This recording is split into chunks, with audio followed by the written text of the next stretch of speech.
Assalamualaikum warahmatullahi wabarakatuh. Nama saya Audiva Cynthia, NIM 2402007 dari Program Studi Agroteknologi Institut Teknologi Perkebunan Pelalawan Indonesia. Saya akan menjelaskan laporan praktikum saya tentang materi jaringan dengan dosen pengampu Ibu Salmiati MPD PhD. Latar belakang. Ada suatu struktur yang setingkat lebih kompleks dari sel. Struktur ini adalah jaringan. Apa yang dimaksud dengan jaringan?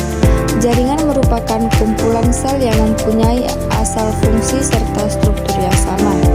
Pada beberapa literatur juga disebut bahwa jaringan memiliki asal muasal yang sama. Tujuan praktikum. Tujuan pelaksanaan praktikum, mahasiswa diharapkan mampu 1. Menjelaskan perbedaan jaringan muda atau meristem dan jaringan dewasa. 2. Menjelaskan macam-macam jaringan meristem. 3. Menjelaskan macam-macam jaringan dewasa.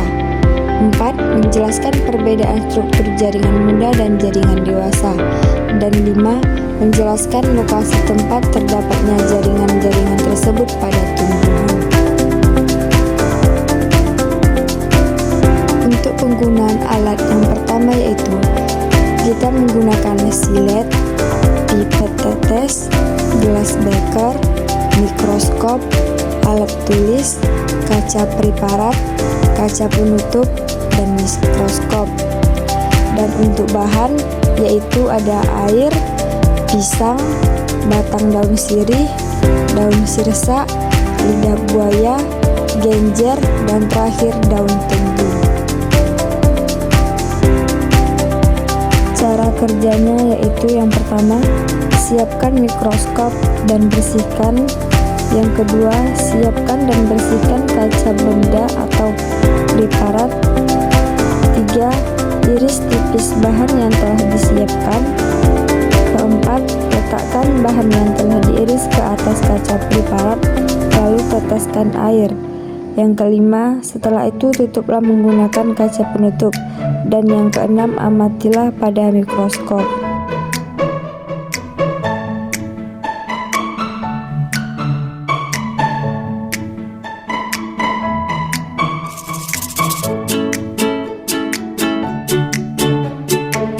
Pembahasan yang pertama yaitu pada batang daun sirih.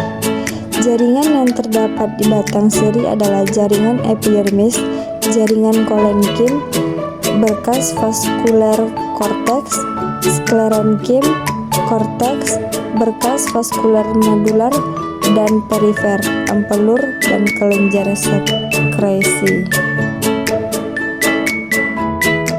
Kedua yaitu pada lidah buaya. Lidah buaya memiliki jaringan khusus penyimpan air yang disebut parenkim di daunnya yang membantunya bertahan hidup dari kekeringan. Selanjutnya pada buah pisang. Jaringan yang terdapat pada buah pisang adalah jaringan epidermis, parenkim, jaringan pengangkut, amilum, dan laticifer yang memiliki ruang antar sel dengan ukuran yang sedang dan berbentuk segi enam secara tidak teratur. Dan selanjutnya daun sirsa. Daun sirsa mengandung jaringan tulang daun yang berbentuk mirip dan bersifat keras. Pada genjer. Genjer terdiri atas epidermis, korteks, ruangan antar sel, endodermis, diafragma, floem, dan eksilem. Batang genjer memiliki banyak ruang antar sel yang merupakan ciri khas dari tanaman yang hidup di air. Dan yang terakhir ada daun tebu. Terdapat 3 struktur jaringan penyusun daun tebu, di antaranya jaringan epidermis, mesofil, dan jaringan pengangkut. Daun memiliki epidermis pada bagian permukaannya. Bagian permukaan atas yang dinamakan adaksial dan bagian bawah permukaan dinamakan abaksial. Kesimpulan 1. Jaringan merupakan kumpulan dari sel yang mempunyai bentuk dan fungsi yang mengalami spesialisasi untuk menjalankan suatu fungsi tertentu. 2. Setiap tumbuhan memiliki struktur anatomi tersendiri, namun secara umum memiliki jaringan yang sama dengan tumbuhan lain. 3. Semua tumbuhan memiliki jaringan penyokong. Dan yang terakhir, organ penting penyusun tumbuhan antara lain akar, batang, dan daun yang struktur dan fungsinya berbeda dan mempunyai peranan yang penting untuk kelangsungan hidup tumbuhan seperti untuk fotosintesis, cadangan makanan, penegakan tanaman, dan sebagainya.